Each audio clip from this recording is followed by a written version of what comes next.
Bonjour à tous et bienvenue à cette nouvelle édition de la revue de la presse camerounaise. Nous démarrons ce matin avec le trimensuel d'information générale Actu Info qui parle du Gondo 2025. Caravane, carnaval et apothéose sur les berges du Vouri, c'est à retrouver. Et d'après l'information que nous rend ce matin Actu Info, l'édition 2025 du Gondo aura été l'une des plus marquantes de ces dernières années.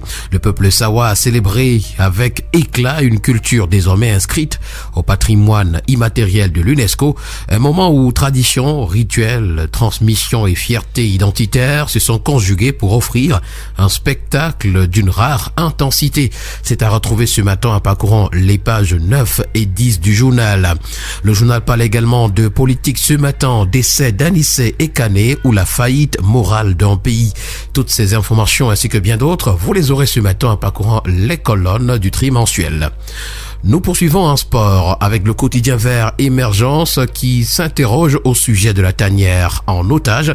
Qui dirige vraiment? Deux coachs, deux pouvoirs et une crise de leadership malgré la rencontre d'hier entre les principaux acteurs du football. C'est une information que nous rend ce matin le quotidien vert Émergence à sa page 11. Nous avons une esquisse de réponse avec le quotidien Mutation qui titre ce matin Lions indomptables, bye bye Brice. Le ministre des Sports prend acte du limogeage du technicien belge et prescrit à la FECAFOOT de conduire l'équipe nationale au moins en finale de la CAN au Maroc. Nous avons également ce matin le journal Le Grand Titre qui parle de football et en plaçant un portrait de Mwele Kombi à la grande une ce matin, titre Paul Biya a demandé que je laisse travailler la FECAFOOT. En savoir davantage ce matin, c'est parcourir les pages 3 et 4 de Le Grand Titre. Nous poursuivons avec le quotidien bleu d'Aman Mana, le jour qui parle de la crise post-électorale au Cameroun. C'est 42 jeunes qui sont devant le tribunal ce jour. Prix national FEICOM, nous avons 435 millions de francs CFA pour primer 17 initiatives. Nous poursuivons ce matin avec la coopération commerciale entre le Cameroun et la Chine qui reçoit un coup d'accélérateur tel que nous le renseigne ce matin le journal La Capitaux Public Cameroun Tribune. Un accord cadre a été signé hier au ministère des Relations extérieures entre le ministre du Commerce Luc Magloire Baga Tangana et l'ambassadeur Xu Yung. Il s'agit de la première étape des négociations de l'accord de partenariat économique pour le développement partagé Chine-Afrique dont l'objectif est d'assurer à terme un accès total et sans droit de douane des produits camerounais au marché chinois. En bonne place également le développement de l'industrie manufacturière et de l'agriculture. C'est à retrouver au complet ce matin à la page 3 du journal. Nous continuons dans ces rapports entre l'Afrique et la Chine et cette fois-ci nous parlons de TIC. D'après le quotidien L'Info à chaud, c'est un Camerounais qui a été honoré. Aman-Claude Abanda a été désigné membre d'honneur pour le développement du digital zone Afrique centrale par le président de l'université de Jiangsu. Ce valeureux lion indomptable de TIC devient aussitôt responsable du centre chinois d'ingénierie technologique créé. En haut de une, le journal parle du comité d'organisation qui répond favorablement aux souhaits des acteurs politiques et sociaux. Les obsèques d'Anissé Ekane alias Motabato, l'homme au service du peuple, seront largement inclusives. Et selon le ministère des Sports et de l'Éducation physique, le professeur Mwele Kombi, les lions indomptables désormais confiés à la FECAFOOT.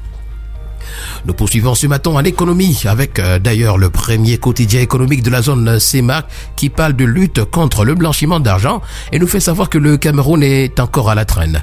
Le pays est mal classé dans un rapport que vient de publier l'institution de Bâle sur la gouvernance. Finance également ce matin en petite une ce à quoi va servir le budget de plus de 77 milliards de francs CFA de l'ART en 2026 nous est présenté ce matin au complet à la page 4.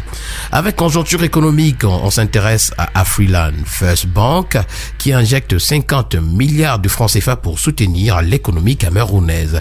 Et la première institution bancaire du pays s'est à nouveau démarquée dans l'opération de levée de fonds de 238 milliards de francs CFA initiée par le gouvernement camerounais en apportant ainsi une participation de 50 milliards de francs CFA équivalent à 21% du montant total. Le premier news magazine camerounais Défi Actuel, pour sa part, ce matin, nous conduisant à Yaoundé, nous renseigne que le ministère des Finances lance la construction d'un immeuble de 23 milliards de francs CFA pour la douane. La pose de la première pierre du futur immeuble siège des douanes qui a eu lieu le 9 décembre 2025 marque l'engagement de l'État à centraliser une administration devenue stratégique dans la chaîne de recettes. La construction de cet immeuble confié à CEMEC pour une durée de près de 4 ans doit permettre à la douane de disposer d'un siège moderne répondant aux exigences fiscales, technologiques et sécuritaires telles que nous le renseigne le journal. On parle de conjoncture ce matin avec le bi-hebdomadaire Le Financier d'Afrique. Retrouvons à la grande une les 3 mesures du GECAM pour améliorer la situation des entreprises. Face à la baisse des indicateurs de production et de trésorerie, le patronat suggère à l'État l'allègement des charges, la réduction des délais de paiement des créances et l'amélioration de l'accès au financement. Le quotidien d'information générale et d'enquête, Le Témoin, dans sa parution de ce matin, parle de délestage et titre pour nous la malédiction d'Enio. D'après le quotidien ce matin, la quasi-totalité des quartiers de la capitale politique du Cameroun est plongée dans le noir depuis 4 jours. Le quotidien régional d'information du Nord Cameroun, L'Œil du Sahel de Guiba et Gatama, nous conduisant à la frontière avec le Nigeria ce matin, nous fait savoir que la Camerounité du pic de Rumsiki a été sauvée in extremis. En savoir davantage, c'est parcourir la page 5 du quotidien. Nous poursuivons la revue de la presse de ce matin avec le quotidien Le Citoyen qui parle de télécommunications. Voix et SMS sont en chute. Et d'après les chiffres publiés par le journal ce matin, les habitudes de communication évoluent rapidement. Les appels GSM sont passés de 33,18 milliards de minutes en 2021 à 29,15 milliards en 2024 et les SMS tombés de 23,4 milliards en 2018 à 1,88 milliards reculent au profit des applications de messagerie instantanée. En santé, avec le quotidien Éco-Santé ce matin, on parle de lutte contre le VIH. L'incidence est divisée par 3, mais l'élimination en 2030 reste un défi. Parlons également de couverture santé universelle. Toujours dans les colonnes de Éco-Santé, une première phase réussie dans l'extrême nord nous est présentée ce matin à la page 6. Et puis, ambulance A, B et C, les rouages essentiels de la chaîne de soins nous sont présentés ce matin à la page 7.